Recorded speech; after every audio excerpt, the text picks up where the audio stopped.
ಆತ್ಮೀಯ H16 news ಅರ್ಥಾತ್ ಹೇ ಸೀತಾರಾಮಗೆ ಸ್ವಾಗತ. ನಾನು ನಿಮ್ಮವ ಮಲ್ಲಪ್ಪ ಅಥವಾ MI ಜೋತಾವ.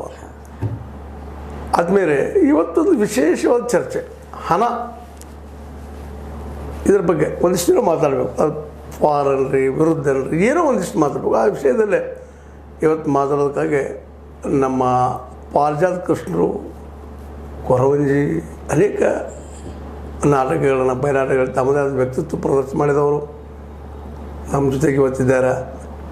ಈಗ ನೀವು ಪರಿಚಿತರಿದ್ದೀರಿ ಅವರಿಂದ, ಯಾಕಪ್ಪ ಅಂದರೆ ಮೇಲಿದ ಮೇಲೆ ಅವ್ರ ಕಾರ್ಯಕ್ರಮ ನಮ್ಮಲ್ಲಿ ಬರ್ತಾ ಇರ್ತಾವ.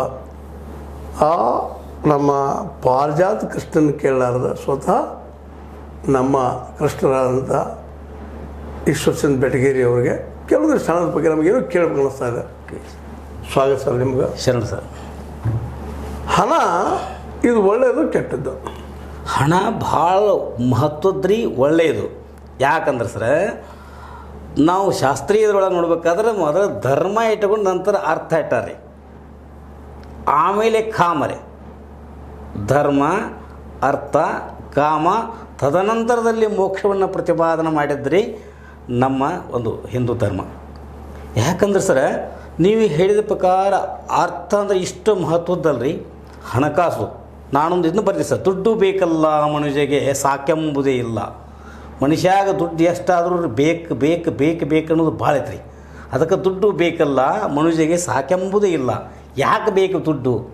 ಬದುಕಿನ ಬವಣೆ ನೀಗಲು ದುಡ್ಡು, ಬಂಗಾರವೆಂದರೆ ಬೇಕು ದುಡ್ಡು, ಬಟ್ಟೆ ಬರೆಯ ಕೊಳ್ಳಲು ದುಡ್ಡು, ಬರಗಾಲ ಪರಿಹಾರವಾಗಿದೆ ದುಡ್ಡು.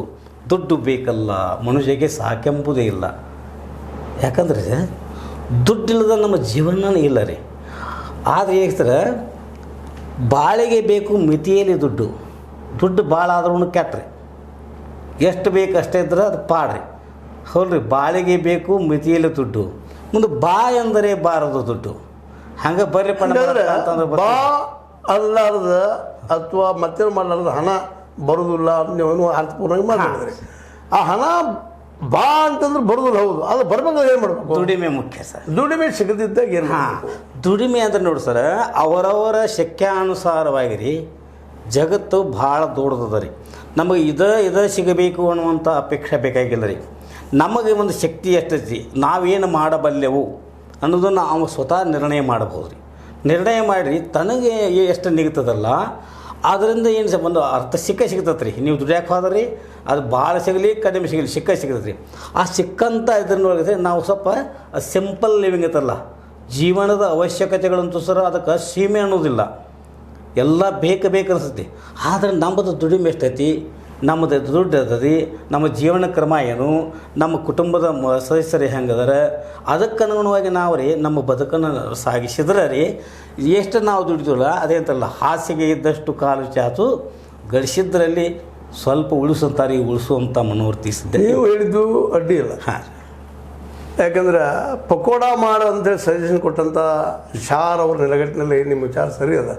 ಆದರೆ ಪಕೋಡ ಕೊಡೋದಕ್ಕೆ ಶಕ್ತಿ ಬರಬೇಕಲ್ಲ. ಆ ಶಕ್ತಿ ಬರುವಂಥ ಒಂದು ಇವತ್ತು ವಾತಾವರಣ, ಇವತ್ತಿನ ಸ್ಥಿತಿ ಒಳಗೆ ದುಡ್ಡು ಗಳಿಸುವಂಥ ಶಕ್ತಿ ವಾತಾವರಣ ಇವತ್ತು ಐತಿ ಅಂತ ಅನಿಸ್ತದೆ. ಉದ್ಯೋಗ ಅದಾವಂತ ನಿಮ್ಗೆ ಅನಿಸ್ತದೇನು ರೀ? ಉದ್ಯೋಗಗಳು ಸಹ ಬೇರೆ ಅದಾವೆ ರೀ. ಆದರೆ ಅವು ನಮ್ಗೆ ಲಭ್ಯ ಆಗ್ಬೇಕ್ರಿ. ಲಭ್ಯ ಹೆಂಗೆ ಆಗೋದು? ಲಭ್ಯ ಆಗಬೇಕಾದ್ರೆ ಮತ್ತೆ ಬರೋದು ಮೊದಲು ಶಿಕ್ಷಣ ರೀ. ಮೊದಲು ಎಲ್ಲರಿಗೂ ರೀ ಶಿಕ್ಷಣನ ಸಿಗಬೇಕು. ಯಾಕಂದ್ರೆ ರೀ ಶಿಕ್ಷಣ ಇದ್ದರೆ ಮುಂದಿನ ನಾವು ಯಾವುದನ್ನು ಮಾಡಬೇಕು ಯಾವುದನ್ನು ಬಿಡಬೇಕು ಅನ್ನೋಂಥ ವಿಚಾರ ಶಕ್ತಿ ಬರ್ತದೆ ರೀ. ಮುಂದೆ ಅವರವರ ಸಾಮರ್ಥ್ಯದಿಂದ ರೀ ಅದನ್ನು ಅವರು ಸಾಧಿಸುವಂಥ ಒಂದು ಇವತ್ತಿನ ಶಿಕ್ಷಣ. ಹಾಂ, ನೀವು ಹೌದು ಬರೋಬರಿ, ಪ್ರಜ್ಞೆ ಅಥವಾ ಶಿಕ್ಷಣ ಮುಖ್ಯ. ಅದಿಲ್ಲಂದ್ರೆ ಇಲ್ಲ ನಾ ಮಾತು ನಿಮ್ಮ ಸತ್ಯ. ಆದರೆ ಶಿಕ್ಷಣ ಕೊಡಿಸುವಂಥ ಇವ ಸರ್ಕಾರಗಳು ಕೇವಲ ಮಧ್ಯಾಹ್ನ ಬಿಸಿ ಊಟ ಕೊಟ್ಟಂಗೆ ಮಾಡ್ಯೋ ಮತ್ತೇನೋ ಮಾಡ್ಯೋ ಇವತ್ತೊಂದು ಖಾಸಗೀಕರಣ ಮಾಡಿಬಿಟ್ಟಿದ್ದಾರೆ. ಅದು ದುಡ್ಡು ಇದ್ದವ್ರು ಕಲಿಸ್ಲಿ ಅಂತ ಕರೋರಿಲ್ಲ, ಇದ್ದವರು ಖರ್ಚು ಮಾಡಲಿ. ಇಲ್ಲದಂಥವ್ರು ಇವತ್ತು ಈ ದೇಶದೊಳಗೆ 90% ಇದ್ದಾರೆ.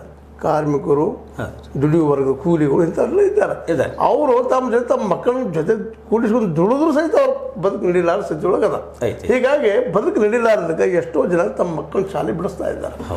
ಅದಕ್ಕಾಗಿ ನಾವು ಹೇಳೋದು, ಇವತ್ತು ಪ್ರತಿಯೊಬ್ಬ ಮಗುವಿಗೂ ಬಿಸಿ ಊಟ ಕೊಡೋಕ್ಕಿಂತಲೂ ಪ್ರತಿ 30 ಮಕ್ಕಳಿಗೆ ನಮ್ಮ ಸರ್ಕಾರಗಳು ಒಬ್ಬ ಟೀಚರ್ ನೇಮಿಸಿ ಪ್ರತಿ ಕಡೆ ಪ್ರತಿ ಹಳ್ಳಿಗೂ ಶಾಲೆಗಳನ್ನು ತರದ ಅವ್ರಿಗೆಲ್ಲ ಕಲಿಯುವಂಥ ಒಂದು ಒಂದು ಗುಣಾತ್ಮಕ ಶಿಕ್ಷಣ.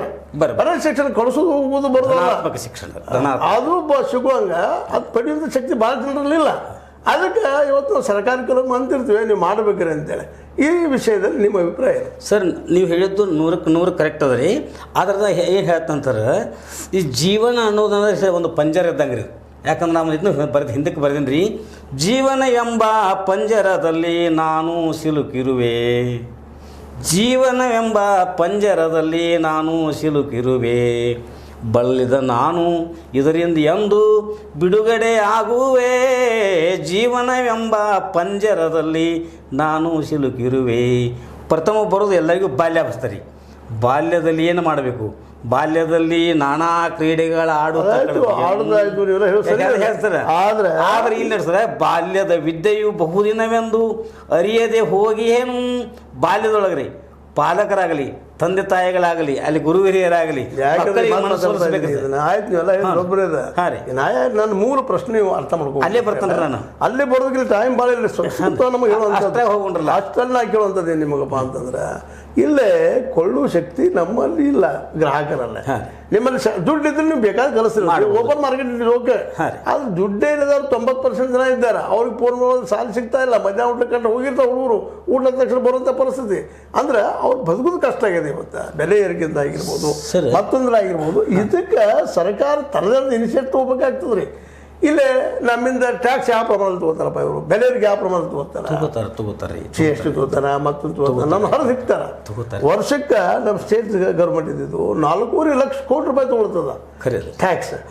ಮುಂದೆ ಸೆಂಟ್ರಲ್ ಗೌರ್ಮೆಂಟು 45-46 ಲಕ್ಷ ಕೋಟಿಗಳು ತಗೋತದ. ಇವತ್ತು 50 ಲಕ್ಷ ಕೋಟಿ ರೂಪಾಯಿ ಬಜೆಟ್ ಅದ. ನಮ್ಮದು ಬಜೆಟ್ ಮನುಷ್ಯರು 4 ಲಕ್ಷ ಮೇಲೆ ಸಮಥಿಂಗ್ ಅಂತೇಳಿ. ಈ ಬಜೆಟ್ ಅದೊಳಗೆ ಮ್ಯಾಕ್ಸಿಮಮ್ ನಮ್ಮ ಟ್ಯಾಕ್ಸ್ ದುಡ್ಡೇ ಇರ್ತದೆ. ಇವ್ರು ಅನುದಾನಕ್ಕೆ ತೊಗೊಂಡು ಹಾಕೊಳ್ಳೋಕ್ಕಿಂತಲೂ ಈ ಬಡ ಮಕ್ಕಳಿಗೆ ಪೂರ್ಣ ಪ್ರಮಾಣದಲ್ಲಿ ಗುಣಾತ್ಮಕ ಶಿಕ್ಷಣ ಕೊಡಿಸೋದು ಯಾಕೆ ಪ್ರಯತ್ನ ಮಾಡ್ತಾ ಇಲ್ಲ? ಸರ್ ನಿಮ್ಮ ಮಾತು ಸ್ಪಷ್ಟ ಅದ ಇಲ್ಲಿ. ಈ ನಮ್ಮಂದನ ನಾವು ತೆರಿಗೆಯ ಕೊಟ್ಟಿರೋ ಸರ್ಕಾರಕ್ಕೆ, ಆ ತೆರಿಗೆಯ ಸದ್ಬಳಕೆ ಆಗ್ತಾ ಇಲ್ಲ ರೀ ಸರ್ಕಾರ. ಅಂದ್ರೆ ಅನುದಾನ ಶಾಸಕರ ಅನುದಾನಕ್ಕೆ ಯಾಕೆ ಕೊಡ್ತಾ ಇದ್ದಾರೆ? ಬರೀ ರೋಡ್ ಮಾಡೋದು, ಮತ್ತೇನು ಮಾಡೋದು, ಇವಷ್ಟೇ ಅಷ್ಟೇ ಅಲ್ಲ ಸರ್. ಅನಾವಶ್ಯಕವಾಗಿ ಈ ಶಕ್ತಿ ಯೋಜನೆ ಅಂತ ಬರ್ತಾವ್ರಿ. ಹಾಂ ಸರ್, ಶಕ್ತಿ ಯೋಜನೆ ಅನಾವಶ್ಯಕ ಅನಿಸ್ತದೆ ನಿಮಗೆ? ಹೌದು, ಈ ಸದ್ಯ ಅವಶ್ಯಕತೆ ಇಲ್ಲ ಇರೋದು. ಯಾಕಂದ್ರೆ ಶಕ್ತಿ ಯೋಜನೆ ಹೇಗೆ ಅವಶ್ಯಕ? ಮನುಷ್ಯ ದುರ್ಬಲರಾಗ್ತಾರ್ರಿ. ತಪ್ಪದ ನಿಮ್ಮ ಅಭಿಪ್ರಾಯ. ಯಾಕಂದ್ರೆ ಕೊಡೋ ಶಕ್ತಿ ಇಲ್ಲ ಪಾಪ ಅವ್ಗ. ನೀವು ಅದನ್ನ ಗಮನಿಸ್ತಾ ಇಲ್ಲ. ಇಲ್ಲಿ ನೋಡ್ರಿ, ಉದ್ಯೋಗ ಕೊಟ್ಟು ನೀವು ಕೇಳ್ರಿ, ಉದ್ಯೋಗ ಸೃಷ್ಟಿ ಮಾಡಿ ಕೇಳ್ರಿ. ಉದ್ಯೋಗ ಇಲ್ಲ. ಈ ಶಕ್ತಿ ಯೋಜನೆ ಬರುವುದಕ್ಕಿಂತ ಮೊದಲು ಬದುಕಿದ್ರಿಲ್ರಿ. ಹೆಂಗ್ ಬದುಕುದ್ರಿ? ಅದ ಬದುಕು ಅಂತ ನೀವು ಏನ್ ಹೇಳ್ತಾ ಇದ್ದೀರಿ ಅಂದ್ರೆ 90% ಜನ ಏನೈತಿ ಮಿನಿಮಮ್ ರಿಕ್ವೈರ್ಮೆಂಟ್ ನಿಮ್ ಸರ್ವಜ್ಞ ಹೇಳ್ತಾನೆ ಏನಪ್ಪಾ, ವೆಚ್ಚಕ್ಕೆ ಹೊನ್ನಾಗಿ ವಾಸಕ್ಕೆ ಒಂದು ಮನೆ ಆದ್ರೆ ಅದು ಸ್ವರ್ಗ ಅಂತ ಹೇಳ್ತಾರೆ. ಅದ ಇಲ್ಲ ಎಷ್ಟು ಜನಕ್ಕೆ ಸರ್ ಇಲ್ಲೇ ನಾವು ತಪ್ತಾ ಇದೀವ್ರಿ. ಇಲ್ಲ ಸರ್, ಇದಕ್ಕಿಂತ ಮೊದಲು ನಾವು ಬದುಕ್ತಾ ಇದೀವಲ್ರಿ. ಏನಾಗೈತ್ರಿ ಸರ್, ಮನುಷ್ಯ ಯೋಜನೆಗಳೆಂದರೆ ಈ ಅವಶ್ಯಕತೆ ಯೋಜನೆ ಯಾಕೆ ಕೊಡ್ತಾ ಇದ್ದಾರ್ರಿ ಅದನ್ನ ಹೇಳ್ರಿ. ಅಲ್ರಿ ಈಗ ನೋಡ್ರಿ, ಅಭಿವೃದ್ಧಿ ಹೆಸರು ದುಡ್ಡು ಎಷ್ಟು ಹೊಡಿತಾ ಇದ್ದಾರ, ಎಷ್ಟು ಭ್ರಷ್ಟಾಚಾರ ಅದ. ಭ್ರಷ್ಟಾಚಾರ ಒಂದು ಆಫೀಸ್ ಅದ ರೀ ನಿಮ್ಗೆ. ನನಗೆ ಏನ್ ಕೇಳ್ತಾ ಇದ್ರು, ಇವ್ರು ಪೇಮೆಂಟ್ ಸಾಕಿಸ್ತದ 5% ಜನ ಇದ್ದಾರೆ. ಇವರು ನೌಕರದಾರ ಎಷ್ಟು ಪರ್ಸೆಂಟ್ ಇದ್ದೀರಪ್ಪ ನೀವು? ಬರೀ 5% ಜನ ಇದ್ದೀರಿ. ನಿಮ್ಗೆ ಎಲ್ಲ ಸವಲತ್ತು ಕೊಟ್ಟು ನಿಮ್ಮಲ್ಲಿ ಭ್ರಷ್ಟಾಚಾರ ಯಾಕ ಸರ್? ಅದಕ್ಕೆ ಹೇಳಿ ಸರ್, ಭ್ರಷ್ಟಾಚಾರ ಹೆಂಗೈತೆ ಅಂತ ಈಗ ಸಂಸ್ಕೃತಿ ಆಗಿಬಿಟ್ಟೈತ್ರ. ಅದು ತಪ್ಪಿಸೋದು ಹೆಂಗೆ ಸರ್? ಎಲ್ಲಿ ನೋಡಿದಲ್ಲಿ ಭ್ರಷ್ಟಾಚಾರ, ಅದು ತಪ್ಪಿಸೋದು ಹೆಂಗೆ ಹೇಳ್ರಿ ನೀವು? ಅದನ್ನ ಹೇಳ್ಬೇಡ್ರಿ. ಅದಕ್ಕೆ ಜನಕ್ಕೂ ಗೊತ್ತದ. ಒಂದು ಇದು ಬರ್ತದ್ರಿ, ಇಲ್ಲಿ ಪ್ರಜಾಪ್ರಭುತ್ವದ ಹೆಸರಲ್ಲೆಂದು ಭ್ರಷ್ಟಾಚಾರಿಗಳ ಆಳ್ವಿಕೆ ಬಂದು ಅರಿತು ಆಯದ ತಪ್ಪಿಗೆ ಎಂದು ತಪ್ಪಿಸೋದಕ್ಕೆ ಶಿಕ್ಷಣ ಅರಿತು ಆಯದ ತಪ್ಪಿಗೆ ಅಂತ ಹೇಳಿದ್ರೆ ಶಿಕ್ಷಣ ಬೇಕು. ಹಾಂ ರೀ, ಆ ಶಿಕ್ಷಣ ಸಿಕ್ಕದಾಗ ನೋಡ್ಕೊಡ್ತಾ ಇದ್ದಾರೆ. ಇದಕ್ಕೆ ನೀವು ಏನಂತೀರಿ? ಈಗ ಶಿಕ್ಷಣದ ಐತಿ ಸರ್, ಅದನ್ನ ನಾವು ಯುಟಿಲೈಸ್ ಮಾಡ್ಕೋಬೇಕು. ಯಾರು ಮಾಡೋರು ಎಲ್ಲ ಐತ್ರಿ ನೋಡ್ರಿ. ನೀವು ಒಂದು ಹಳ್ಳಿಗೆ ಒಂದು ಸಾಲ ಇದ್ರೆ ಅಲ್ರಿ, ಒಂದು ಡೆವಲಪ್ಮೆಂಟ್ ಅದ. ಇವತ್ತು ನಿಮ್ಗೆ 142 ಕೋಟಿ ಜನಸಂಖ್ಯೆ ಆಲ್ ಓವರ್ ಇಂಡಿಯಾದಲ್ಲಿ ಅದ. ಇಲ್ಲಿ ನಾವು 7 ಕೋಟಿ ಜನಸಂಖ್ಯೆ ಇದ್ದೀವಿ. 7 ಕೋಟಿಯಿಂದ ಪ್ರತಿ ವರ್ಷ ಮಕ್ಕಳು ಬರ್ತಾ ಇರ್ತಾರೆ. ಅವ್ರು ಕಲಿಬೇಕು, ಕಲಿಸುವಂಥ ಒಂದು ವಾತಾವರಣ ಬೇಕಾಗ್ಯದ. ಬಟ್ ಅವ್ರಿಗೆ ಮಧ್ಯಂತೂ ಉದ್ಯೋಗ ಇಲ್ಲ. ಇಲ್ಲಿ ಉದ್ಯೋಗ ಕೂಲಿ ಮಾಡಬೇಕು. ಇವತ್ತು ಮನೆರೇಗದಾಗ ನಿಮ್ಗೆ ಅಗ್ನಿ ಸ್ಪಷ್ಟ. ಮನೆರೇಗದಾಗ ಅದು ನರೇಗಾದಾಗ ಈ ಮಹಾತ್ಮ ಗಾಂಧಿ ಯೋಜನೆ ಅಂತ ಮಾಡಿದ್ರು. ಅದರಲ್ಲಿ 100 ಜನ ಉದ್ಯೋಗ ಕೊಡ್ಬೇಕಂತ ಮಾಡಿದ್ರು. ಇವತ್ತು ಅದು ತಂದು 80 ದಿನಕ್ಕೂ 60 ದಿನಕ್ಕೂ 50 ದಿನಕ್ಕೂ ತಂದ್ರೆ ಅವು ಉದ್ಯೋಗ ಇಲ್ಲ. ನೀವು ಕೂಲಿ ಮಾಡಿದ್ರು ಉದ್ಯೋಗ ಕೊಡ್ತಾ ಇಲ್ಲ. ಈಗ ನೀವು ಏನೋ ಇವತ್ತು ಏನೋ ಈ ಸಿಮೆಂಟ್ ಹೊರತು ಕೆಲಸ ಮಾಡ್ತೀವಿ ಮನೆ ಕಟ್ಟು ಕೆಲಸ ಮಾಡ್ತೀವಿ ಅಂದ್ರೆ ಆವತ್ತು ದಿನ ಕಷ್ಟ ಸಿಗುತ್ತೆ ನಿಮಗೆ, ಮುಂದಿನ ದಿನ ಮನಸ್ಸು ಇರುವುದಿಲ್ಲ, ನಾಳೆ 2 ದಿವಸ ಸಿಗ್ಬೋದು 10 ದಿವಸ ಸಿಗ್ಬೋದು. ಇಂಥ ಉದ್ಯೋಗಗಳಿದಾವೆ, ಇವು ಸಿಗ್ತಾ ಇಲ್ಲ ರೆಗ್ಯುಲರ್ ಆಗಿ. ಇದಕ್ಕಾಗಿ ಏನು ಸರ್ ಸಾಧ್ಯ ಆದಷ್ಟು ರೀ ಈಗೇನು ಸರ್ ಅಧಿಕಾರದಲ್ಲಿರುವಾಗಲಿ ಸರ್ಕಾರ ಆಗಲಿ ಸ್ವಾರ್ಥದ ಒಂದು ಪರಿಧಿಯನ್ನು ಬಿಡಬೇಕು ಸರ್, ಬಿಟ್ಟು ಅದರ ಆ ಒಂದು ಅತಿಯಾದ ಸ್ವಾರ್ಥದಿಂದಾಗಿ ರೀ ಇಷ್ಟೆಲ್ಲ ಆಗತೈತ್ರಿ. ನಿಮ್ಮ ಅತಿಯಾದ ಸ್ವಾರ್ಥ ನಂದೇನಂತ ಹೇಳುವಂಥದ್ದು ಸರ್, ಜನರಿಗೆ ಉದ್ಯೋಗ ಸಾಮಾನ್ಯರ ಬದುಕಾಗ ಇಲ್ಲಿಯ MLAಗಳು MP ಗಳು ಇಲ್ಲಿಯ ಕಾರ್ಪೊರೇಟ್ಗಳು ಅದೇ ರೀ ಸಾವಿರಾರು ಕೋಟಿಗಳು ಆಸ್ತಿ ಮಾಡ್ಕೊಳ್ತಾರೆ. ಅತಿಯಾದ ಯಾವ ರೀತಿ ಅದು ಬೇಕಾಗಿಲ್ಲ ರೀ, ದುರಾಸೆ ಬೇಕಾಗಿಲ್ಲ ಬಿಡುದಿಲ್ಲ. ಹಂಗ ನೀವು ಆಧ್ಯಾತ್ಮ ಹೇಳೋರು ಕೇಳುದಿಲ್ಲ. ಅದಕ್ಕೆ ಏನದಪ್ಪ ಅಂದ್ರೆ ಸರ್ಕಾರ ಇದ್ದಂಥದ್ದು ಕಠೋರವಾದ ನಿರ್ಧಾರ ತಗೋಬೇಕಾಗ ಅವರು ತಗೋಬೇಕ್ರಿ. ಮತ್ತು ಸಾಮಾನ್ಯರಾಗಲಿ ತಿಳುವಳಿಕೆ ಐತ್ರಿ, ಬುದ್ಧಿ ಐತ್ರಿ, ಇವರು ಜಾಗೃತ ಆಗ್ಬೇಕ್ರಿ. ಅಂದ್ರೆ ನೀವು ಹೇಳೋದು ಮತದಾರ ಎಚ್ಚರ ಆಗ್ಬೇಕು, ಮತದಾರ ಎಚ್ಚರ ಆಗ್ಬೇಕ್ರಿ, ಯೋಗಿರಿಗೆ ಓಟ್ ಹಾಕ್ಬೇಕು, ಅದು ಹಾಕ್ಬೇಕ್ರಿ. ಜೊತೆಗೆ ತಮಗೆ ಶಕ್ಯಾನುಸಾರವಾಗಿ ತಾವು ದುಡಿಬೇಕ್ರಿ. ದುಡಿಯಾಗ ರೆಡಿ ಇದ್ದಾರ್ರಿ ಬಹಳಷ್ಟು ಅದ. ನೀವು ಹಂಗೆ ತಿಳ್ಕೊಳ್ಳೋದು ಇಲ್ಲಿ ತಪ್ಪ ಅನಾಲಿಸಿಸ್ ಮಾಡ್ತಾ ಇದ್ದೀರಿ. ಇಲ್ಲ ಯಾಕಂದ್ರೆ ಕೇಳ್ರಿ, ಯಾರು ನೀವು ಹೇಳ್ತಾ ಇದ್ರೆ ಇವ ಇದು 2 ದಿವಸ ಗ್ಯಾರಂಟಿ ಬಂದ ಸರ್, ಖಾಲಿ ಗ್ಯಾರಂಟಿ ಬಂದ 2 ದಿವಸ ಅಂತ ಹೇಳ್ರಿ. ಈಗ ಒಂದು ಥೋಡೆ ದಿವಸ ಬಿಡ್ರಿ. ಆದ್ರೆ ಈಗ ಸಹ ಹಳ್ಳಿಗಳು ಕೂಡ ನೋಡ್ತಾನಲ್ಲ, ನಾನು ನಂದು ವೈಯಕ್ತಿಕ ಹೇಳ್ತೇನೆ ಹೇಳ್ರಿ. ಈ ಗಾಳಿ ಕೆಲಸ ಮಾಡೋದು ನಮ್ಮ ತೋಟದಾಗ ಕೆಲಸ ಮಾಡ್ಸಕತ್ತನ್ರಿ, ಅವ್ರು ಖಾಲಿ ಕುಂತು ನಾವು ಬರೋದು ರೊಕ್ಕ ಕೊಡ್ತು ಬರ್ರಿಪ್ಪ ಕೆಲಸದವ ಅಂತ ಅಂದ್ಸೈತ್ರಿ, ಕಟ್ಟಿ ಕುಂಡಿರ್ತಾರೆ ಕರೆ ಉದ್ಯೋಗ ಏನಂತ ಇನ್ನೊಂದು ಪ್ರತ್ಯಕ್ಷ ನಮ್ದೇ ಉದಾಹರಣೆ. ಈಗ ನೀವು ಹೇಳೋ ಅಭಿಪ್ರಾಯ ನೋಡ್ತಾನಪ್ಪ ಅಂದ್ರೆ ದುಡ್ಡು ಕೊಡಿದ್ರು ಬಾ ಅಂದ್ರೂ ಬರುದಿಲ್ಲ ಅಂತ ನೀವು ಹೇಳಿದ್ರಿ. ಗಾರೆ ಕೆಲಸಕ್ಕಾಗಲಿ ಮತ್ತೆ ಕೆಲಸ ಬರ್ತಾ ಇಲ್ಲ ಅಂತ ನಿಮ್ಮ ಅಭಿಪ್ರಾಯ. ಸೊ ಅನ್ಬೋದು ಮಾತಾ. ನೀವು ಒಂದು ದಿನಕ್ಕೆ ಎಷ್ಟು ಪೇಮೆಂಟ್ ಕೊಡ್ತೀರ ಒಬ್ಬ ಇವಾಗ? ಸರ್, ಒಬ್ಬ ಸಾಮಾನ್ಯವಾಗಿ ಕೈಯಲ್ಲಿ ಕೆಲಸದವ್ರಿಗೆ 400 ರೂಪಾಯಿ ಕೊಡ್ತೀವಿ, ಗೌಂಡಿ ಇದ್ದವ್ರಿಗೆ 700 ರೂಪಾಯಿ ಕೊಡ್ತೀವಿ. ಇದೇನು ಸರ್ ನಮ್ಮ ಕಟ್ಟಡ ಕೆಲಸಕ್ಕಾಗಿ ಅವ್ರು ಏನು ಮಾಡ್ತಾರೆ, ನಮಗೆ ಸರ್ಕಾರದಿಂದ ಕಟ್ಟಕ್ಕೆ ಬರ್ತಾವ್ರಿ. ಹಾಂ ರೀ, ಮತ್ತು ನಮ್ಮೇಲೆ ಬೇಕಾಯ್ತು ಆರಾಮ ಕಟ್ಕೊಂಡ್ತಾರೆ.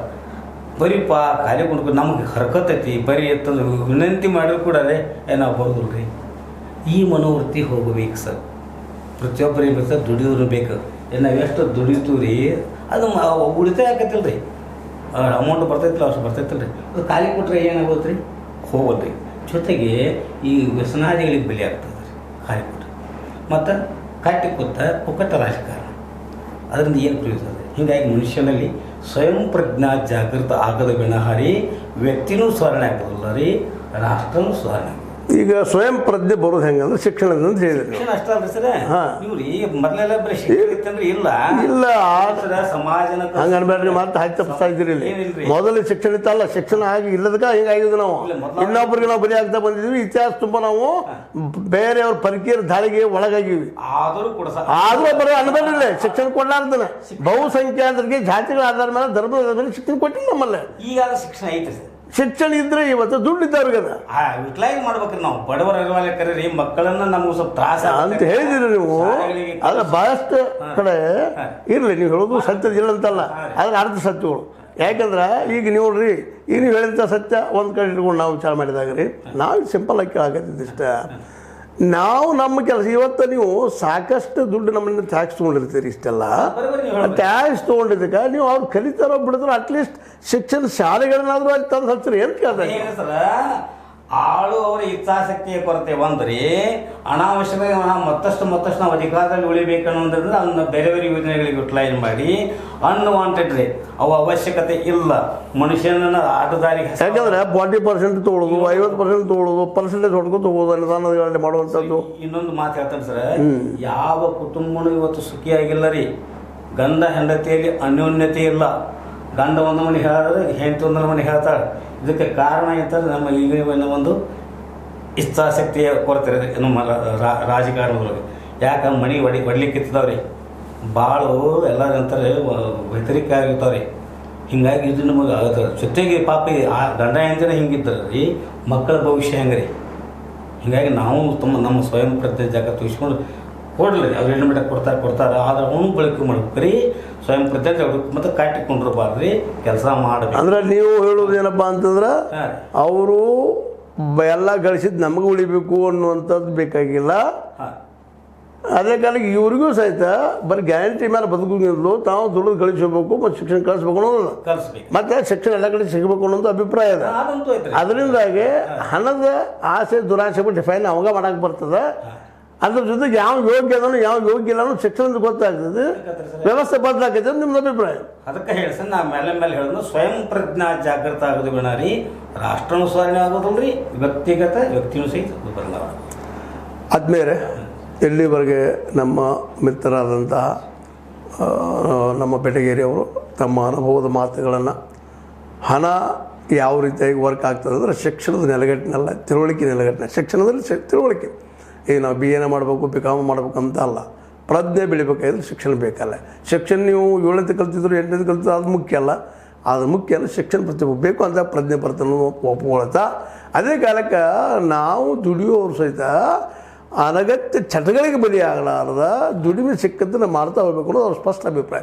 ಇದನ್ನ ಒಪ್ಪಬೇಕಾಗ್ತದೆ. ಯಾಕಪ್ಪ ಅಂತಂದ್ರೆ ನಮ್ಮ ದೋಷಗಳನ್ನ ತಿದ್ದುಕೊಂಡಾಗ ಇನ್ನೊಬ್ರಿಗೆ ಬಟ್ ಮಾಡಲಿಕ್ಕೆ ಬರ್ತದೆ, ಶಾರ್ ಅವ್ರಿಗೆ ಕೇಳಲಿಕ್ಕೆ ಬರ್ತದೆ. ಯಾಕೆ ಪಕೋಡ ಯಾಕೆ ಮಾರು ನಾವು ಪಕೋಡ ಕೊಡೋರು ಇಲ್ಲ ನಮ್ಮಲ್ಲಿ ಅಂತ ಕೇಳಲಿಕ್ಕೆ ಬರ್ತದೆ. ಬರೀ ಸುಮ್ಮನೆ ನಾವು ಆರೋಪ ಪ್ರತ್ಯಾರೋಪ ಮಾಡೋದ್ರಲ್ಲಿ ಏನೂ ಇಲ್ಲ ಅಂತ ಅವ್ರ ಅಭಿಪ್ರಾಯದ. ಆ ಅಭಿಪ್ರಾಯನೂ ಅಷ್ಟೇ ಸತ್ಯಕ್ಕೆ ಸಮೀಪದ. ಯಾಕಪ್ಪ ಅಂತಂದ್ರೆ ಇಲ್ಲಿಯ ಬಡತನಕ್ಕೆ ಹಲವು ಕಾರಣಗಳ, ಇಲ್ಲಿಯ ಶಿಕ್ಷಣಕ್ಕೆ ಹಲವು ಕಾರಣಗಳ, ಸಿಗಲಾರದಕ್ಕೆ ಮತ್ತು ಆರೋಗ್ಯ ಸಿಗಲಾರದಕ್ಕೆ ಹಲವು ಕಾರಣಗಳು. ಇದರಲ್ಲಿ ಎರಡೂ ಕಡೆ ತಪ್ಪುಗಳಿದ್ದಾವೆ. ಒಂದು, ಇಡೀ ಸಮುದಾಯಕ್ಕೆಲ್ಲ ಶಿಕ್ಷಣ ಕೊಡಬೇಕು ಫ್ರೀಯಾಗಿ ಅನ್ನುವಂಥದ್ದು ಅವ್ರ ಅಭಿಪ್ರಾಯವೂ ಹೌದು, ನಮ್ಮ ಅಭಿಪ್ರಾಯ ಹೌದು, ಜನರ ಅಭಿಪ್ರಾಯ ಹೌದು. ಅದು ಜನನೂ ತಮಗೆ ಸಿಕ್ಕಂಥ ಅವಕಾಶಗಳನ್ನು ಸದುಪಯೋಗಪಡಿಸ್ಕೋಬೇಕು ಅನ್ನೋವಂಥದ್ದು. ಅಂದಾಗ ಮಾತ್ರ ಹಣಕ್ಕೆ ಬೆಲೆ ಬರ್ತದೆ. ಇಲ್ಲಾಂದ್ರೆ ಕಾಲಿಗೆ ಬಿದ್ದವರ ತುಳಿಯತ್ತಲಿತ್ತು ಹಣ ಅನ್ನುವಂಥ ಮಾತು ಸ್ಪಷ್ಟ ಆಗ್ತಾ ಹೋಗ್ತದೆ. ಸ್ವಲ್ಪ ಟೀಕೆ ಮಾಡೋಕ್ಕಿಂತ ನಮ್ಮನ್ನು ವಿಮರ್ಶೆ ಮಾಡ್ಕೋಬೇಕು ಅನ್ನೋದು ಸ್ಪಷ್ಟ ಅಭಿಪ್ರಾಯ. ಅವ್ರು ಹೇಳಿದ್ದಾರೆ. ಇದು ನಿಮಗೆ ಏನು ಅನಿಸ್ತು? ನಮ್ಮ ಈಶ್ವರಚಂದ್ರ ಬೆಟಗಿ ಅವರು ಹೇಳಿದ್ದು ಏನು ಅನಿಸ್ತು ಹೇಳ್ರಿ. ಹಣದ ಬಗ್ಗೆ ಹೇಳ್ರಿ, ಶಿಕ್ಷಣ ಬಗ್ಗೆ ಹೇಳ್ರಿ, ಮತ್ತು ವ್ಯವಸ್ಥೆ ಬಗ್ಗೆ ಹೇಳ್ರಿ. ಇದೆಲ್ಲ ಹೇಳುವಂಥದ್ದು ಕೇಳುವಂಥದ್ದು ಚರ್ಚೆ ಮಾಡೋದು ಸಮಯ ಇದು ಭಾಳ ಅವಶ್ಯದ. ನೀವು ಇದನ್ನು ನೋಡ್ತಾ ಇರ್ರಿ. ಯಾಕಪ್ಪ ಅಂತಂದ್ರೆ ಹೇಳಿ ಸೀತಾರಾಮ್ ಇದು ಮುಖ್ಯವಾಗಿ ಮಾಡುವಂಥ ಕೆಲಸ ಜನಜಾಗೃತಿಯನ್ನು ಮಾಡ್ತಾಯಿದೆ. ಆ ಜನಜಾಗೃತಿ ಯಾರು ತಪ್ಪದ ಹುಡುಕೋದು ಅದು ತಿದ್ದುಕೊಳ್ಳೋದು, ಮತ್ತು ಬರೀ ತಪ್ಪು ಹೇಳಿ ಕೊಡೋದಲ್ಲ. ನೀ ತುಳಗದಿ ಅಂತ ಅಲ್ಲ, ಜೊತೆಗೆ ನಮ್ಮ 3 ಬಟ್ಟಲು ನಮ್ಮ ಕಡೆ ಇರ್ತಾವೆ, ಅದು ತಿದ್ದುಕೊಂಡು ಹೋಗೋದ್ರೆ ಈ ದೇಶದ ಇದಕ್ಕೆ ಏನೋ ಬಡತನಕ್ಕೆ ಮತ್ತು ಇನ್ನುಳಿದ ಸಮಸ್ಯೆಗಳಿಗೆ ಈ ಹಣನ ಪರಿಹಾರ, ಹಣನ ಮೇನ ಅನ್ನುವಂಥ ಮಾತನ್ನು ಸಹಿತ ಅವರು ಒಪ್ಪಿಕೊಳ್ತಾ ಇದ್ದಾರೆ. ಎಲ್ಲ ನಿಮಗೆ ಏನು ಹೇಳ್ತಾ ಇರಿ ಅಂತ ಹೇಳ್ತಾ ಲೈಕ್ ಮಾಡಿ, ಶೇರ್ ಮಾಡಿ, ಕಮೆಂಟ್ ಮಾಡಿ, ಜೊತೆಗೆ ಸಬ್ಸ್ಕ್ರೈಬ್ ನಿಲ್ಲಿಸ್ಲಿಕ್ಕೆ ಹೋಗ್ಬರ್ರಿ. S16 ನ್ಯೂಸ್ ಅರ್ಥಾತ್ ಹೇಳಿ ಸೀತಾರಾಮ್ ಸತ್ಯದ ಕೈಗಂಡು ವಂದನೆಗಳು. ಸರ್ವೇ ಜನ ಸುಖಿನೋ ಭವಂತು.